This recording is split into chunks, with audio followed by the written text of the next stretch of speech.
ஆண்டவருடைய நல்ல நாமம் மகிமைப்படுவதாக. ஆமென். அவருடைய நாமம் தேனிலும் இனிமையானது. அல்லேலூயா.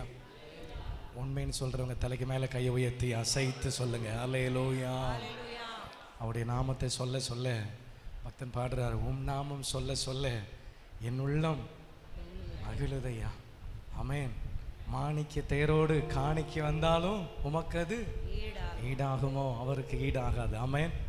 அல்லேலூயா. அல்லேலூயா. உண்மைதானா? அவருடைய நாமத்தை போல உயர்ந்த நாமம், இனிமையான நாமம் எதுவும் இல்லை என்று சொல்லுகிறவங்க நல்ல தலைக்கு மேல கையை உயர்த்தி அல்லேலூயா, அல்லேலூயா, அல்லேலூயா. அவருக்கே புகழ்ச்சி உண்டாகட்டும். ஆமென். ஆண்டவருக்கு ஸ்தோத்திரம் உண்டாகட்டும். கர்த்தர் நல்லவர். அருமையான போதகரை கர்த்தர் உங்களுக்கு கொடுத்திருக்கிறார். அவருடைய பிரசங்கத்தை நான் கேட்க ரொம்ப ஆசைப்படுவேன். ஆண்டவருக்கு ஸ்தோத்திரம், ஆண்டவருக்கு மகிமை உண்டாகட்டும். ஆயினும் எங்களை நேசித்து அவளை அழைத்திருக்கிறாங்க. ஆண்டவரை துதிக்கிறேன், அவர்களுக்காய் நன்றி செலுத்துகிறேன். அல்லேலூயா. கர்த்தர் நல்லவர். ஆமென். உங்களோடு தேவன் பேசுவாராக.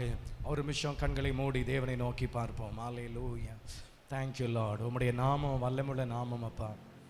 ஹல்லேலூயா. Thank you Jesus. உம்முடைய நாமத்தில் விடுதலை உண்டப்பா. உம்முடைய நாமத்தில் ரட்சிப்பு உண்டு. உம்முடைய நாமத்தில் சத்துருக்குடைய வல்லமைகளை எல்லாம் நிர்மூலமாக்கும். அல்லேலூயா. உங்கள் வல்லமுள்ள நாமம் வியாதிகளை குணமாக்கும். அல்லேலூயா. இயேசு என்கிற நாமம் சிலுவையில் எங்களுக்காய் மரித்து 3ஆம் நாளில் உயிரோடு எழுந்து வல்லமுள்ள இயேசுவின் நாமத்தில் விடுதலை. அல்லேலூயா. இயேசு என்கிற நாமத்தில் விடுதலை. அல்லேலூயா. இயேசு என்கிற நாமத்தில் விடுதலை. அல்லேலூயா. இயேசு என்கிற நாமத்தில் விடுதலை உண்டு. அல்லேலூயா. போராட்டத்திலிருந்து விடுதலை உண்டு. எல்லா அந்தகாரத்தின் வல்லமைகளின் மேலும் எங்களுக்கு விடுதலையை கொடுக்கிற வல்லமை உள்ள இயேசுவின் நாமத்திற்காக நன்றி செலுத்துகிறோம். அல்லேலூயா. உமக்கு நன்றி ஆண்டவரே, நன்றி ஆண்டவரே, நன்றி ஆண்டவரே, நன்றி அப்பா. வாயை திறந்து மனதார அந்த இயேசுவின் நாமத்தை உயர்த்துவோம். பிள்ளைகள் எல்லாம் கண்களை மூடி ஆமென். அல்லேலூயா. இயேசுவே உமக்கு ஸ்தோத்திரம் ஐயா. உமக்கு மகிமை உண்டாகட்டும். இந்த பகற்காலத்தில் உம்முடைய சமூகத்தில் வந்து உம்மை ஆராதித்த நாங்கள் இந்த ராத்திரி வேளையிலும் ஆண்டவரே உம்முடைய சன்னிதானத்தில் கூடி வந்திருக்கிறோம். உம்முடைய வல்லமுள்ள நாமத்தை பணிந்து கொள்ளும்படிக்கு வந்திருக்கிற எங்கள் மேலே கர்த்தருடைய வல்லமுள்ள நாமம் பலமாய் கிரியை செய்யட்டும். அல்லேலூயா, அல்லேலூயா, அல்லேலூயா. உம்முடைய நாமம் பலத்த துருகம் ஆண்டவரே. நீதிமான் அதற்குள் ஓடி சுகமாயிருப்பான். அல்லேலூயா. உம்முடைய நாமம் எங்களை பாதுகாக்கிறதப்பா. உம்முடைய நாமத்தில் பாதுகாப்பு உண்டு, வெற்றி உண்டு. ஹல்லேலூயா. சின்னம் சிறுவயதில் என்னை குறித்து விட்டா, தூரம் போயினும் கண்டு கொண்டா. சின்னம் சிறுவயதில் என்னை குறித்து விட்டா, தூரம் போயினும் கண்டு கொண்டா.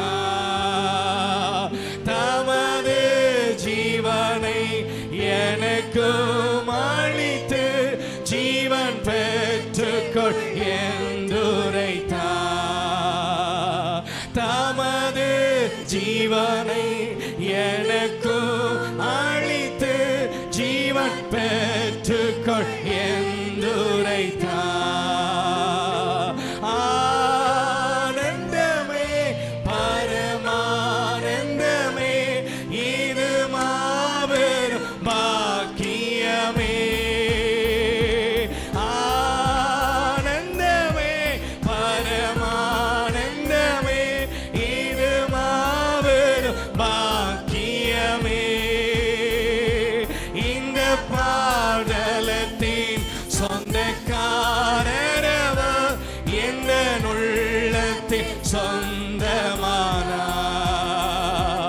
இந்த பாடலத்தின் சொந்தக்காரரவர் எந்த உள்ளத்தில் சொந்தமானா.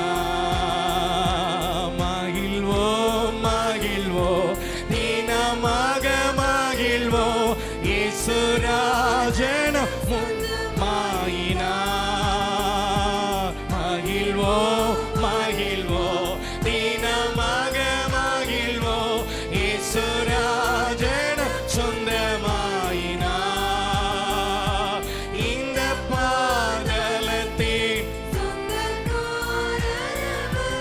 எந்த உள்ளத்தின் சொந்தமானா இந்த பாடலத்தின் சொந்தக்காரரவர் எந்த உள்ளத்தின் சொந்தமானா எந்த சூழ்நிலையோ அவர் அன்பினின்று என்னை பிரிக்காது காத்து கொள்வார் எந்த சூழ்நிலையோ அவர் அன்பினின்று என்னை பிரிக்காது காத்து கொள்வார் என்னை நம்பி அவர் தந்த பொறுப்பதனை காத்து கொள்வே என்னை நம்பி அவர் தந்த பொறுப்பதனை அவர் வருவரை காத்து கொள்வே ஆனந்தமே பரமானந்தமே இது மாபெரும் பாக்கியமே ஆனந்தமே பரமானந்தமே இது மாபெரும் பாக்கியமே இந்த பாடலத்தின் சொந்தக்காரரவர் சொந்தமானா இந்த பாடலத்தின் சொந்தக்காரரவர் எந்த உள்ளத்தின் சொந்தமானா அவர் வரும் நாளிலே என்னை கரமசைத்து அன்பாய் கூப்பிட்டு சேர்த்து கொள்வார் Yes, Lord. கரமசைத்து அன்பாய் கூப்பிட்டு சேர்த்து கொள்வார் அவர் சமூகமதில் அங்கே அவருடனே ஆடி பாடி மகிழ்ந்திடுவே அவர் சமூகமதில் அங்கே அவருடனே ஆடி பாடி மகிழ்ந்திடுவே ஆனந்தமே பரமானந்தமே இது மாபெரும் பாக்கியமே ஆனந்தமே இது மாபெரும் பாக்கியமே இந்த பாடலத்தின் சொந்தக்காரரவர் Hallelujah, Jesus. இந்த பாடலத்தின் சொந்தக்காரரவர் சொந்தமானா எந்த சூழ்நிலையோ அவர் அன்பினின்று என்னை பிரிக்காது காத்து கொள்வார் எந்த சூழ்நிலை தகப்பனே உங்க அன்பை விட்டு எங்களை பிரிக்காதபடி எங்களை காத்து நடத்துகிறவரே கொள்வார் என்னை நம்பி அவர் தந்த பொறுப்பதனை வருவரை காத்து கொள்வே என்னை நம்பி அவர் தந்த பொறுப்பதனை அவர் வருவரை காத்து கொள்வே ஆனந்தமே பரமானந்தமே இது மாபெரும் பாக்கியமே ஆனந்தமே பரமானந்தமே இது மாபெரும் பாக்கியமே இந்த பாடலத்தின் சொந்தக்காரரவர் சொந்தமானா இந்த பாடலத்தின் சொந்தக்காரரவர் எந்த உள்ளத்தில் சொந்தமானா தகப்பனே உடைய அன்புக்கு கிருபைக்காக ஸ்தோத்திரம். உம்முடைய வல்லமுள்ள நாமத்தினால் எங்களை ரட்சித்து எங்களை பரிசுத்தப்படுத்தி நீதிமானாய் மாற்றி நம்முடைய கிருபைகளுக்காக ஸ்தோத்திரம். உம்முடைய இரக்கங்களுக்காக ஸ்தோத்திரம். ஹல்லேலூயா, ஹல்லேலூயா, ஹல்லேலூயா. கிறிஸ்துவின் அன்பை விட்டு என்னை பிரிப்பவன் யார் என்று அப்போஸ்தலனாகிய பவுல் சொன்னதை போல உம்முடைய அன்பை விட்டு எதுவும் எங்களை பிரிக்க மாட்டாது என்று நிச்சயித்து கொண்டவர்களாக உம்முடைய அன்பிலே நிலைத்திருக்கிற கிருபை எங்களுக்கு தருவீராக. ஹல்லேலூயா, ஹல்லேலூயா, ஹல்லேலூயா. ஜீவனின் அதிபதியே, நாங்கள் உம்மை துதிக்கிறோம். உம்முடைய அன்பிலே நிலைத்திருக்கிறவளா எங்களை மாற்றும். உம்முடைய அன்பை விட்டு எதுவும் எங்களை பிரிக்காதபடிக்கு கடைசி வரைக்கும் கர்த்தர் எங்களை காத்துக்கொள்வீராக. ஹல்லேலூயா, ஹல்லேலூயா. ஆதியிலே கொண்டிருந்த ஆமென் தேவன் மேலுள்ள அன்பை விட்டு விடாதபடிக்கு ஆண்டவரே, நாளுக்கு நாள் உம்முடைய அன்பிலே வளருவதற்கு உம்முடைய அன்பின் அகலம், ஆழம், நீளம், உயரம் இன்னதென்று அறிந்து கொள்ள வல்லவர்களாய் தேவன் எங்களை மாற்றும்படிக்கு நாங்கள் ஜெபிக்கிறோம். அறிவிக்கட்டாத அந்த அன்பை அறிந்து கொள்ள வல்லவர்களாய் தேவன் எங்களை மாற்றுவீராக. ஹல்லேலூயா, ஹல்லேலூயா, ஹல்லேலூயா. அப்பா, உம்முடைய திவ்ய பிரசன்னத்தினால் இன்னும் எங்களை நிரப்புங்க. உம்முடைய அன்பிலே இன்னும் நாங்கள் மகிழ்ந்திருக்க, உம்முடைய அன்பினால் நிரப்பப்பட்டு தேவ அன்பினால் நடத்தப்பட உதவி செய்யும். ஹல்லேலூயா. ஆவியானவரே, எங்களோடு தொடர்ந்து பேசுங்க. உங்க சமூகத்தில் வந்திருக்கிற எங்களுக்கு உம்முடைய வார்த்தை வேணும்ப்பா. உங்க வார்த்தை எங்களை உயிர்ப்பிக்கும். உங்க வார்த்தை எங்களை பக்தி விருத்தி அடைய செய்யும். உங்களுடைய வார்த்தை எங்களை கண்டித்து உணர்த்தும். உங்க வார்த்தை எங்களை ஆறுதல் படுத்தும். அன்பையான ஆண்டவரே, உம்முடைய நாமம், தேவனுடைய நாமம் என்பது அவருடைய வார்த்தை என்று பார்க்கிறோமே. ஹல்லேலூயா. Thank you Jesus. ஹல்லேலூயா. உம்முடைய வார்த்தையினால எங்களை பலப்படுத்துகிறவர், உம்முடைய வார்த்தையினால் எங்களை தைரியப்படுத்துகிறவர், சத்துருக்களை மேற்கொள்ளும்படியான அதிகாரத்தை, வல்லமையை எங்களுக்கு அருளுகிறவர். பிரசன்னத்தினால் நிரப்புங்க. உடைய வார்த்தை அனுப்பி எங்களை குணமாக்குங்க. இந்த மாலை வேளையில் ஆவியானவர் ஆட்கொள்ளுங்க. என்னை மறைத்து நீர் வெளிப்படும். எங்களோடு பேசுங்க. நீங்க பேசுங்கப்பா, நீங்க சொல்லுங்க, நாங்க கேட்கிறோம். இயேசுவின் நாமத்தில் பிதாவே, ஆமென். ஆண்டவருக்கு மகிமை உண்டாகட்டும். இந்த மாலை வேளையிலே மறுபடியும் தெய்வ சமூகத்தில் வந்து அவரை ஆராதிப்பது பெரிய பாக்கியம். காலையில் நிறைய பேர் வந்திருப்பீங்க. மாலையில் அநேக வீடுகளில் வேலையாக இருப்பாங்க. சிலர் ஒருவேளை, நான் இப்படி நினைக்கிறேன், இப்போ உள்ள நாட்களில் டிவியிலே பார்க்கறது ரொம்ப எளிதாக இருக்கிறது. அவங்க வேலையும் செய்துக்கலாம், மெசேஜும் கேட்டுக்கலாம். கொரோனா நாட்கள்லாம் அப்படி தான் நடந்துச்சு. நீங்கள் எப்படி இருந்தீங்களோ தெரியாது. அப்படியே ஆராதனைகள் இருந்தால் நம்ம மக்களுக்கு ரொம்ப சந்தோஷமாக இருக்கும். ரொம்ப கிளம்பண்டாம், எந்தெந்த இடையிடையே பேசிக்கலாம், என்ன மியூட்டில் போட்டு வச்சுட்டாங்க, கேட்காது, டிவியில் பார்த்துக்கலாம். அப்படியே இருக்கிறாங்க. ஜெனுவினாக இருக்கிறவங்க இருக்கிறாங்க. எப்படி ஆனாலும் ஸ்தோத்திரம். ஆயினும் தேவ ஆலயத்துக்குள்ளே தேவனை அறிந்த நாம், அறியாதவர்களுக்கு அது ஓகே. அறிஞ்சவங்க, சத்தியத்தை அறிந்த பிள்ளைகள் கர்த்தருடைய ஆலயத்தை நேசித்து தேவனுடைய பாதபடியில வருவது பாக்கியம். அல்லேலூயா. கைகளை உயர்த்தி ஆமென் சொல்ல கேட்கிறேன். ஆமென். ஆண்டவர் நல்லவர். கர்த்தருக்கு மகிமை உண்டாகட்டும். சில நிமிடங்கள் ஆண்டவருடைய வார்த்தையை சிந்தித்து நாம் ஜெபிக்க கர்த்தர் நமக்கு உதவி செய்வாராக. வாசிக்கலாம். யோவேல் தீர்க்கதரிசன புஸ்தகம் 2வது அதிகாரத்தை நாம் எடுத்துக்கொள்வோம். யோவேல் தீர்க்கதரிசன புஸ்தகம் 2வது அதிகாரம் அதனுடைய 25வது வசனத்தை ஒருவர் வாசிக்கலாம். நான் உங்களிடத்தில் அனுப்பின என் பெரிய சேனையாக வெட்டு கிளிகளும், பச்சை கிளிகளும், முசுக்கட்டை பூச்சிகளும், பச்சை புழுக்களும் பட்சித்த வருஷங்களின் விளைவை உங்களுக்கு திரும்ப அளிப்பேன். ஆண்டவருக்கு மகிமை உண்டாகட்டும். நாம் வாசித்த இந்த வேத பகுதி யோவேல் தீர்க்கதரிசன புஸ்தகம் 2வது அதிகாரம் அதனுடைய 25வது வசனத்தை வாசித்திருக்கிறோம். பழைய ஏற்பாட்டிலே 1061வது பக்கத்தில் இருக்கிறது.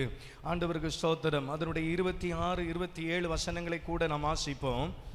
களங்கள் தானியத்தினால் நிரம்பும், ஆலைகளில் திராட்சரசமும் எண்ணெயும் வழிந்தோடும். 26, 27.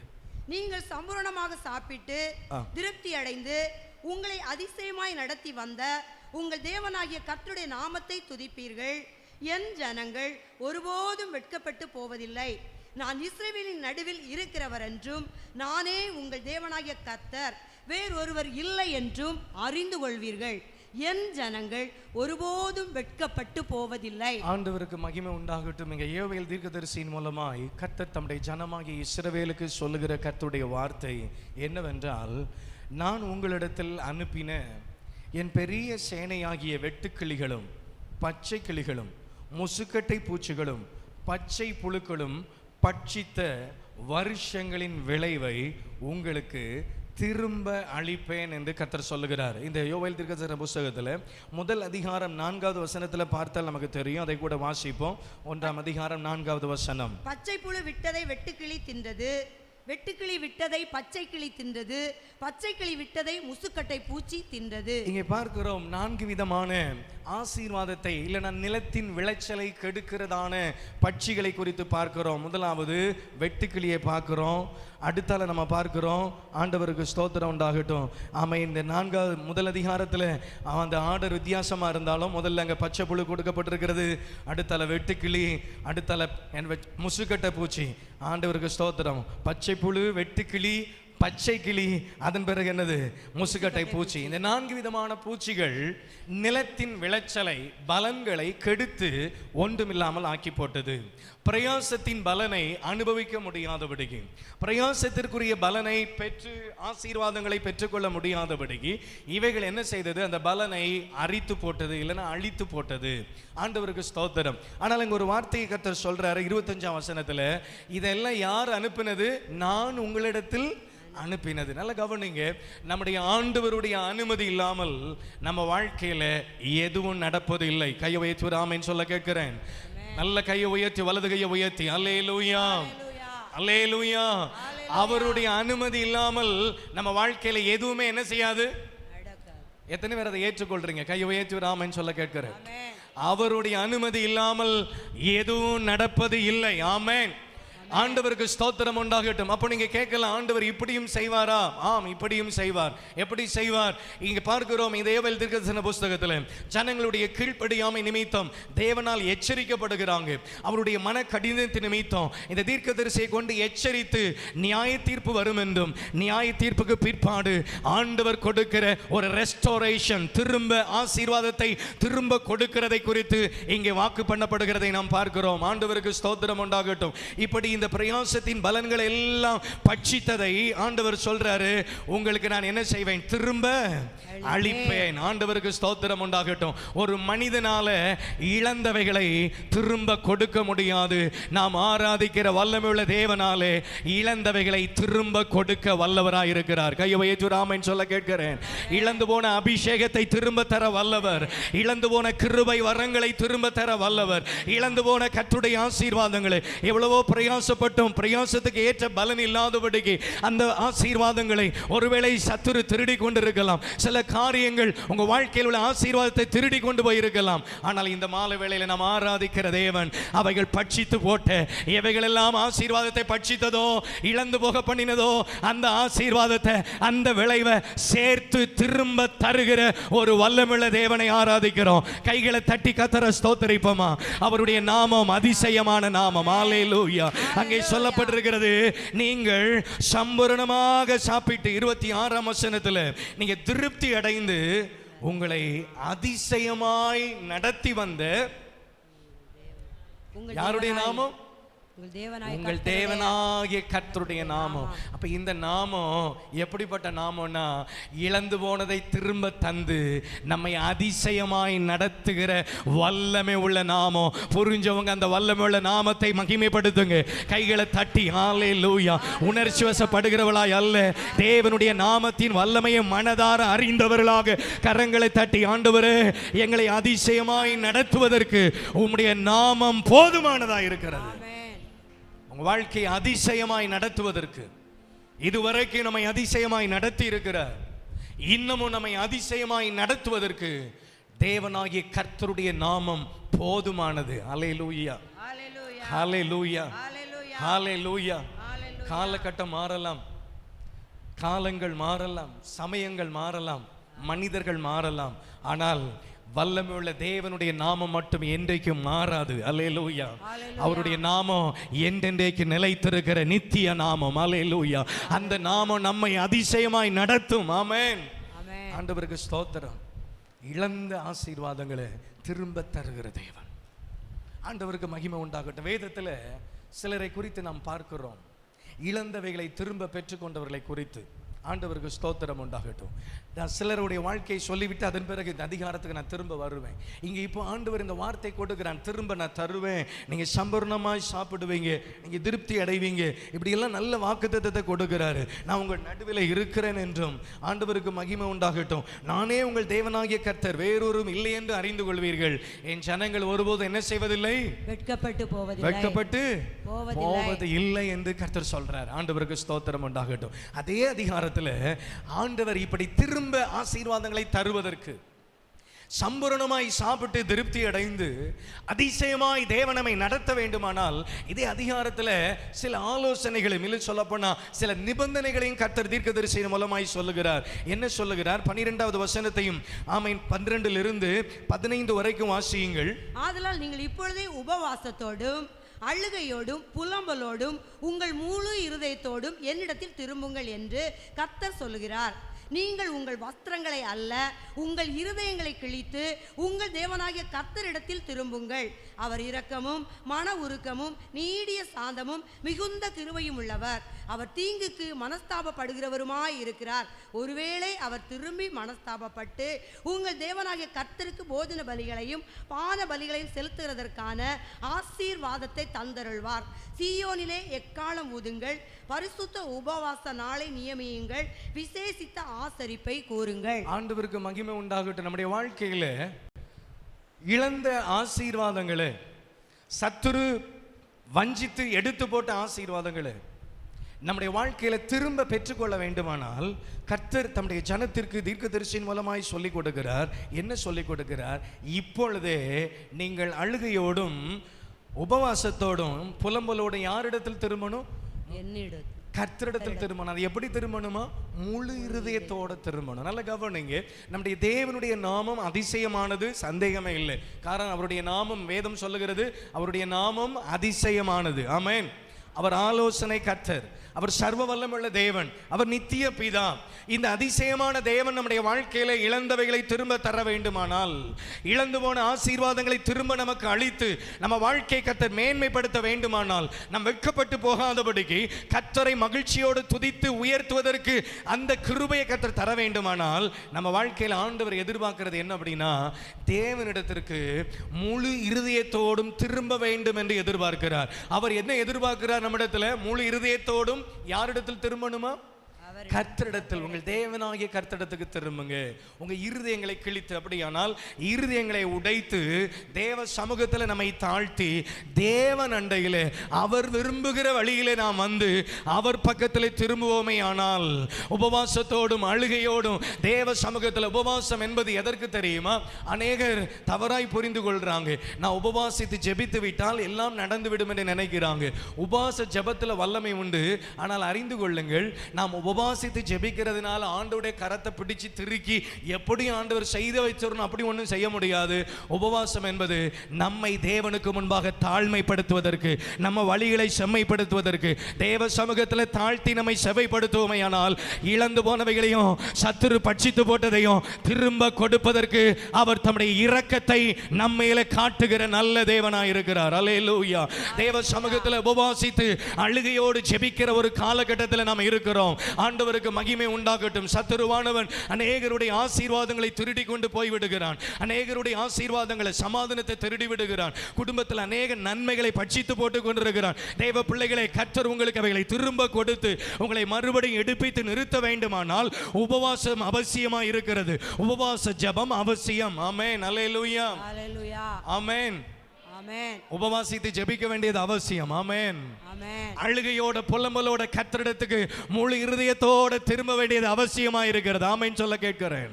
இன்னைக்கு கர்த்தரிடத்தில் திரும்புகிறவர்கள் வெகு சிலர் தான். ஆண்டவருடைய சமூகத்தில் வந்து ஆராதிக்கிறதுனால முழு இருதயமும் கர்த்தருக்கு நேராய் திருப்பப்பட்டிருக்கிறது என்று சொல்ல முடியாது. தவறாய் புரிந்து கொள்ளாதிருங்க. ஆண்டவருக்கு ஸ்தோத்திரம் உண்டாகட்டும். ஆண்டவருக்கு மகிமை உண்டாகட்டும். கர்த்தருக்கு நேராய் நம்முடைய இருதயம் திருப்பப்பட்டிருக்கிறதா? ஆண்டவரோடு நம்முடைய இருதயம் இசைந்திருக்கிறதா? அப்படி இல்லை ஆனால் இந்த மாலை வேளையிலே உங்கள் இருதயத்தை தேவ சமூகத்தில் ஒன்று கூட தாழ்த்தி உங்கள் வழிகளை சோதித்தறிந்து கர்த்தர் பக்கத்தில் திரும்புவீர்களானால் இந்த தேவன் நீங்கள் இழந்தவைகளை திரும்ப அளிப்பதற்கு, திரும்ப உங்களுக்கு தந்து உங்களை மேன்மைப்படுத்துவதற்கு உண்மை உள்ளவராய் இருக்கிறார். அல்லேலூயா. அல்லேலூயா. ஆண்டவருக்கு ஸ்தோத்திரம். இருதயத்தை சூர்திக்கு பாருங்க. இங்க சொல்லப்படுகிற வஸ்திரத்தை அல்ல, உங்கள் இருதயத்தை கிழித்து. அப்படியானால் இந்த இருதயத்தை தேவ சமூகத்தில் தாழ்த்தி அலசி பார்த்து, வேதம் சொல்லுகிறது, நம்மை நாமே நிதானித்து அறிந்தால் நாம் என்ன செய்யப்பட மாட்டோமா? நியாயம் தீர்க்கப்பட மாட்டோம். பொதுவா இந்த காலகட்டத்தில் உங்களை சொல்லலைன்னு அநேக தேவ பிள்ளைகள் மற்றவர்களை குறித்து ரொம்ப அலசி ஆராய்ந்து பார்ப்பாங்க. இன்னும் சொல்லப்போனா விரல் நீட்டுகிறதுக்கு ரொம்ப தயங்கவே மாட்டாங்க. அவங்க எப்படி, இவங்க எப்படி, அவங்க அப்படின்னு பேசுவாங்க. ஆனால் தங்களை குறித்து என்ன செய்ய மாட்டாங்க? உங்களை சொல்லலை, நீங்கள் வருத்தப்படாதீங்க. நீங்களும் அப்படி இல்லை தானே? என்ன அப்படி இருக்கீங்களோ, ஒரு மாதிரி பார்க்குறீங்களே என்ன? நம்ம சோதிச்சு பார்க்கணும். ஆமேன்னு சொல்லுங்க. பக்கத்தில் கைப்பிடிச்சு சொல்லுங்க, நம்மை சோதிச்சு பார்க்கணும். உங்களை அடிக்க மாட்டாங்க, தைரியமாக சொல்லுங்க. நல்ல கையை சோதிச்சு சொல்லுங்க. வசனத்தை ஏன் சொல்றீங்க? நம்மை நாமே நிதானித்து அறிந்தால் சோதிக்கப்படும், நியாயம் தீர்க்கப்படும். ஆமென். கையை பிடிச்சி சொன்னீங்களா? சொன்ன திட்டிடுவாங்கன்னு நினைக்கிறீங்களோ? நல்ல கையை பிடிச்சி சொல்லுங்க, நம்மை நாமே. வசனத்தை தான் சொல்றேன், முகத்தை பார்த்து சொல்லுங்க, நம்மை நாமே நிதானித்து அறிந்தால் நாம் நியாயம் தீர்க்கப்படும். நம்ம சோதிச்சு பார்க்கணும். ஆமென். நம்மளை சோதிச்சு பார்த்தா நம்ம வாழ்க்கையில வளர்ச்சி உண்டாகும். கையை வைத்து ஆமென் சொல்லுங்க. ஆவிக்குரிய வாழ்க்கையில வளர்ச்சி நின்று போனவர்கள் தான் எப்பவுமே தங்களை பார்க்க மாட்டாங்க. யாரை தான் பார்ப்பாங்க? நீங்க மற்றவர்களையே பார்க்கிறவர்களா இருக்காதீங்க, நியாயம் தீர்க்கிறவர்களா இருக்காதீங்க. நாம் கர்த்தருக்கு முன்பாக எப்படி இருக்கிறேன்? நான் எப்படி இருக்கிறேன்? என் ஆண்டவரோட நான் இசைந்து இருக்கிறேனா? என் ஆண்டவர் விரும்புகிற வழியிலே தான் இருக்கிறேனா? ஆரம்பம் நன்றாய் இருந்தது, உண்மைதான். ரட்சிக்கப்பட்ட நாட்களிலே பிரகாசமாக்கப்பட்டிருந்தோம், தேவனோடு இணைக்கப்பட்டிருந்தோம், உபவாசம் இருந்தது, ஜெபம் இருந்தது, கண்ணீரின் ஜெபம் இருந்தது, மன்றாட்டு இருந்தது, எல்லாம் உண்மைதான். இருதயம் ஒரு சின்ன காரியம் ஆண்டவரை துக்கப்படுத்தினால் உடனே நம்முடைய உள்ளம் துக்கப்படும். ஆண்டவரே என்னை மன்னியும் என்று உணர்வுள்ள இருதயமா இருந்தது. இன்றைக்கு எப்படி இருக்கிறது நம்முடைய இருதயம்? ஆண்டவர் சொல்றாரு, பரிசேயர்களை பார்த்து, அந்த வேதபாரர்களை பார்த்து என்ன சொல்றாருன்னா, ஆண்டவருக்கு ஸ்தோத்திரம், கொசு போகாதபடிக்கு வடிகட்டி ஒட்டகத்தை உயிரோட விழுங்கிறாங்க. எப்படியா? உங்களை சொல்லலை, கோபிச்சுக்காதீங்க. ஆண்டவர் பரிசேயர்களை குறித்து சொன்னதுன்னு. ஆமா, எப்படியா? கொசு போகாதபடி வடிகட்டினா இதை செய்யக்கூடாது, அதை செய்யக்கூடாது, அப்படியெல்லாம் மற்றவங்ககிட்ட பேசுவாங்க. ஆனா தாங்க ஒட்டகம் எப்படி இருக்கும்? அதே முழுங்கிட்டு யாப்பம் போட்டுட்டு இருக்கிறது. புரியுதா நான் சொல்ல வர்றது? ஆண்டவர் என்ன சொல்ல வர்றாருன்னா, நம்ம சோதிச்சு பார்த்தால் நாம் நியாயம் தீர்க்கப்பட மாட்டோம். நமக்கு திரும்ப தம்முடைய கிருபைகளை, அபிஷேகத்தை கர்த்தர் நிச்சயமாய் அருளுவார். கையை வைத்து ஆமென் சொல்ல கேட்கிறேன். இந்த இடத்துல வந்திருக்கிற தேவ பிள்ளைகளே, நீங்க மற்றவர்களை பார்க்காதீங்க, உங்க குடும்பத்தினரை நீங்க பார்க்காதீங்க, உங்களை பாருங்க ஃபர்ஸ்ட். நான் என்ன பார்க்கணும்? கையை வைத்து ஆமென் சொல்லுங்க. எல்லாரும் தலையில கை வச்சு சொல்லுங்க, நான் என்ன சோதிச்சு பார்த்தா என் வாழ்க்கை சீர்படும். ஆமென். நம்ம சோதிச்சு பார்ப்போம் பிரியமானவர்களே. நம்முடைய இருதயத்தை தேவனுக்கு நேராய் திருப்புவோம். நான் சரியா இருக்கிறேனா? கர்த்தருக்கு முன்பதாக நம்ம வழிகளை சோதித்து பார்க்க இந்த வேத வசனத்தின் வெளிச்சத்தில் இதை குறித்து வேதம் சொல்கிறது, இது கண்ணாடியா இருக்கிறது. நாம் யார் என்பதை பார்க்கணும்னா, இப்போ இந்த சர்ச்சுக்கெல்லாம் நம்ம வந்திருக்கிறோம். வர்றதுக்கு முன்னாடி கண்டிப்பா எல்லாரும் ஒரு வேளை இருப்பீங்களா எனக்கு தெரியாது, பெரும்பாலான பேர் நம்ம எதுக்கு முன்னாடி கண்டிப்பாக நின்றுருப்போம். மிரருக்கு முன்னாடி நின்று நம்ம சரியாக இருக்கிறதா தலைமுடியெல்லாம் பார்த்துட்டு தானே வந்திருப்போம். பார்க்கும்போது தான் தெரியும். சில நேரம் நினச்சிக்கிடுவோம் நம்ம சரியாக தான் இருக்குன்னு நினச்சிக்கிடுவோம், ஆனால் சரியாக இருந்திருக்காது. புரியுதா? வேத வசனத்தின் வெளிச்சத்தில் நம்மை பார்க்கும் பொழுதுதான் நாம் யார் என்பது வேதம் நமக்கு சொல்லிக் கொடுக்கும். அல்லேலூயா. இந்த வேத வசனத்தின் வெளிச்சத்தில் நம்முடைய வாழ்க்கையை சீர்தூக்கி பார்த்து கர்த்தருக்கு முன்பாக நம்மை தாழ்த்துவோமானால், நம்ம வழிகளை சரிப்படுத்துவோமானால், நமக்கு வர வேண்டிய ஆசீர்வாதங்களை, எந்த வெட்டி கிளி பட்சித்து போட்டிருக்கலாம், பச்சை புளி பட்சித்து போட்டிருக்கலாம், பச்சை கிளி பச்சி இருக்கலாம், முசுக்கட்ட பூச்சி பச்சித்து இருக்கலாம், வர வேண்டிய நன்மைகளை எது தடுத்து வைத்திருந்தாலும், எந்த சாத்தானுடைய வல்லமைகள் தடுத்து வச்சிருந்தாலும், எந்த பில்லிசுடைய ஏவலின் வல்லமைகள் தடுத்து வச்சிருந்தாலும், தன் வழியை சீர்தூக்கி பார்த்து தேவனுக்கு முன்பாக தன்னை தாழ்த்தி கர்த்தரிடத்தில் திரும்புகிற தம்முடைய பிள்ளைகளுக்கு தம்முடைய ஆசீர்வாதத்தை தேவன் கட்டளையிடுவார். எந்த வல்லமையிலும் தடுக்க முடியாது. புரிந்தவங்க கைகளை தட்டி ஆண்டவரை மகிமைப்படுத்த கேட்கிறேன். அவர் நம்மை அதிசயமாய் நடத்துகிற வல்லமை உள்ள தேவன். ஆண்டவருக்கு ஸ்தோத்திரம். வாழ்க்கையில நம்மை சோதித்து பார்த்தால், நம்முடைய இருதயத்தை கர்த்தருக்கு முன்பாக நிறுத்தி பார்த்தால், தேவனுக்கு முன்பாக நாம் யார் என்பது நமக்கு விளங்கும். இன்னும் ஆண்டவரே, என் வாழ்க்கையில நீர் விரும்புகிற பரிசுத்தம் வேண்டும் என்கிற உணர்வு நமக்கு உண்டாகும். ஆமென், ஆமென். நம்மை நம்ம பார்க்கலனா மற்றவர்களே பார்த்துட்டு இருந்தோம்னா நம்ம குறைவு நமக்கு தெரியாம போயிடும். நம்ம கர்த்தருக்குள்ள வளர முடியாது. ஆமென், ஆமென். கர்த்தருக்குள்ள வளரணுமா? திரும்ப கர்த்தர் உங்களுக்கு ஆசீர்வாதத்தை அருளணுமா? இருதயங்களை கிழித்து தேவ சமூகத்தில் உட்கார்ந்து பரிசோதித்து பாருங்க. சில நேரம் நம்ம சரியா இருக்கிற மாதிரி தான் தெரியும், ஆனால் தேவ பிரசன்னத்தில் போய் தேவனுடைய வசனத்தின் வெளிச்சத்தில் நம்மை நிறுத்தி பார்க்கும் பொழுது ஆவியானவர் நமக்கு உணர்த்துவார். ஆவியானவர் உணர்த்துவார். சில வார்த்தைகளை கேஷுவலாக பேசுவோம், சாதாரணமாக பேசுவோம், ஆனால் தேவ சமூகத்தில் போகும்போது ஆவியானவர் சொல்லி தருவார், இது பேசாத, இது என்னை துக்கப்படுத்துகிறது, இப்படி யோசிக்காத, இப்படி செய்யாத என்று கர்த்தர் நமக்கு கற்று தருவார். ஆமென்.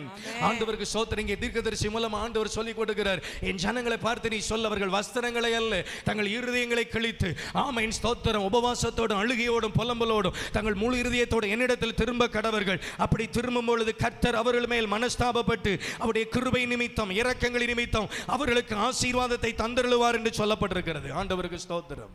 என்ன சொல்ல வருகிறேன் இந்த மாலை வேளையில்? வாழ்க்கையில் கொஞ்சம் பிராக்டிக்கலாக நீங்கள் யோசிச்சு பாருங்க. எத்தனை ஆசீர்வாதத்தை இழந்து வந்திருக்கிறீங்க இந்த இடத்துல? ஆவிக்குரிய ஆசீர்வாதமா இருக்கலாம். யோசிச்சு பாருங்க, எத்தனை பேர் ஆண்டவருடைய தரிசன கண்களை இழந்து வந்திருக்கிறீங்க. ஒரு நாளில் கர்த்தர் உங்களோடு சொப்பனங்களின் மூலமாய், தரிசனங்களின் மூலமாய், பிரத்யட்சமாய் உங்களோடு பேசுகிறதும் இடைபடுகிறதும் காரியங்களை வெளிப்படுத்துகிற கிருபைகளும் உண்டு. எத்தனை பேர் அதை இழந்து வந்திருக்கிறீங்க இன்றைக்கு? எத்தனை பேருக்கு தீர்க்க தரிசன வரத்தை கர்த்தர் தந்து வைத்திருந்தார், ஜெப ஆவியை தந்து வைத்திருந்தார், விண்ணப்பத்தின் ஆவியை தந்து வைத்திருந்தார், கண்ணீரோடு மன்றாடுகிற ஆவியை தந்து வைத்திருந்தார். எத்தனை பேர் இழந்து, கிருபைகளை இழந்து, வரங்களை இழந்து, ஜெப வாழ்க்கை இழந்து, அநேக ஆசீர்வாதங்கள் இழந்தவர்களாய் தேவ சமூகத்தில் இருக்கிறோம். கர்த்தர் சொல்லுகிறார், திரும்ப உனக்கு அளிக்க விரும்புகிறேன், திரும்ப அந்த கிருபை அளிக்க விரும்புகிறேன், இழந்து போன வரங்களை திரும்ப உனக்கு கட்டளையிட விரும்புகிறேன், இழந்து போன ஆசீர்வாதங்களை திரும்ப தந்து உன்னை நான் மேன்மைப்படுத்த விரும்புகிறேன். நீ செய்ய வேண்டியது என்ன? மற்றவர்களை பார்க்காதபடிக்கு நீ உன் இருதயத்தை தேவ சமூகத்தில் தாழ்த்தி நீ சரிபடுத்தி வருவாயானால் இழந்து போன கிருபை வரங்களை திரும்ப உனக்கு தந்து உன்னை மறுபடியும் பிரகாசிக்க பண்ண, உன்னை மேன்மைப்படுத்த வல்லவராயிருக்கிறேன். அல்லேலூயா. ஆண்டவருக்கு ஸ்தோத்திரம். இந்த நாட்களில் தங்களை தாங்களே சோதித்து பார்த்து சரி செய்யாமல் போகிற ஒரு வஞ்சகத்துக்கு நேராய் ஜனங்களை சாத்தான் திசை திருப்புகிறான். ஆண்டவருக்கு ஸ்தோத்திரம் உண்டாகட்டும். நம்முடைய வாழ்க்கையை தேவனுக்கு முன்பதாக ஒவ்வொரு நாளும் சீர்தூக்கி பார்த்து, ஆண்டவரே என் வழிகள் உமக்கு முன்பாக சரியா இருக்கிறதா? தாவீது சொல்லி ஜெபிக்கிறார் தானே, வேதனை உண்டாக்கும் வழி என்னிடத்தில் உண்டோ என்று யாரை பார்க்க சொல்லுகிறார்? வேதனை உண்டாக்கும் வழி என்னிடத்தில் உண்டோ என்று பார்த்து, யார் பார்க்கணுமா? யாரை பார்க்க சொல்றாரு? ஆண்டவரே நீர் பாரும். அவர் பார்வை தான் கரெக்டா இருக்கும். ஆமேன்னு சொல்லுங்க. சில நேரம் நம்ம குறித்து நம்ம பார்க்கறது, நம்ம பார்வைக்கு நம்ம வழி எப்படி தான் இருக்கும், நம்ம செய்யறதுலாம் எப்படி தான் இருக்கும், சரியாக தான் இருக்கும். அதை நான் வாழ்கிற இந்த உலகத்தில் எப்படி எதை செஞ்சாலுமே சரி என்று சொல்லுகிற காலம், அதனால அந்த தாக்கம் நமக்குள்ள வரும். ஆனால் தாவீது ஜெபித்தது போல ஜெபிக்க, ஆண்டவரே வேதனை உண்டாக்குற வழி என்னிடத்தில் உண்டோ என்று நீர் என்னை பார்க்கணும். நீர் என்னை பார்த்து அப்படி இருக்குமானால் அதை விட்டு அகற்றி நித்திய வழியில, நீர் விரும்புகிற வழியில, ஜீவ வழியில என்னை நடத்தும். ஆமென். அல்லேலூயா. அவர் விரும்புகிற வழியில தேவன் உங்களை நடத்துவதற்கு உங்களை அர்ப்பணிக்கும் பொழுது ஆவியானவர் உங்களை சரியாய் நடத்துவார். அவர் நடத்தும் பொழுது, அவர் நடத்துகிற பாதையில நீங்கள் தொடர்ந்து முன்னேறி செல்லும் பொழுது திரும்ப இழந்தவைகளை திரும்ப கொடுப்பதற்கு என் ஆண்டவர் உண்மை திரும்ப கொடுக்கிறது என்றால் அந்த 4 காலகட்டங்களில் உண்டான நஷ்டங்கள், அந்த இழப்புகளை கணக்கு வைத்து கர்த்தர் சேர்த்து திரும்ப கொடுக்கிறார். அல்லேலூயா. ஆண்டவருக்கு ஸ்தோத்திரம். எத்தனை பேர் திரும்ப கற்றுக்கொள்ள வேண்டும் என்று விரும்புறீங்க? ஐயா, தேவனுடைய கிருபை வரங்களை, அவருடைய ஆசீர்வாதத்தை நான் திரும்பவும் பெற்றுக்கொள்ள விரும்புகிறேன் என்று சொல்லுகிறவங்க மாத்திரம் ஒரு ஆமென் சொல்ல கேட்கிறேன். உங்களுக்கு தான் இன்றைக்கு கர்த்தருடைய வார்த்தை. நீங்க திரும்ப பெற்றுக்கொள்ள போகும்படிக்கு கர்த்தருடைய ஆவியானவர் உங்களுக்கு உதவி செய்ய போகிறார். நீங்க திரும்ப பெற்றுக்கொள்ள போறீங்க. இழந்த ஆசீர்வாதத்தை, சில ஆசீர்வாதம் வந்தது போல இருந்தது, ஆனால் போய்விட்டது. தேவ பிள்ளையே, கர்த்தர் திரும்ப உன்னை கொடுத்து ஆசீர்வாதத்தினால் உன்னை நிரப்ப உண்மை உள்ளவராய் இருக்கிறார். அவர் உண்மை உள்ள தேவன். ஆமென். ஆண்டவருக்கு ஸ்தோத்திரம் உண்டாகட்டும். வேதத்தில் சில மனிதர்களை குறித்து பார்க்கிறோம். முதலாவது பார்க்கிறோம் யோபுடைய வாழ்க்கை குறித்து பார்க்கிறோம். யோபு இழந்ததை 2 மடங்காய் திரும்ப பெற்றுக்கொண்டான். யோபு இழப்பதற்கு காரணம் அவன் செய்த பாவம் அல்ல.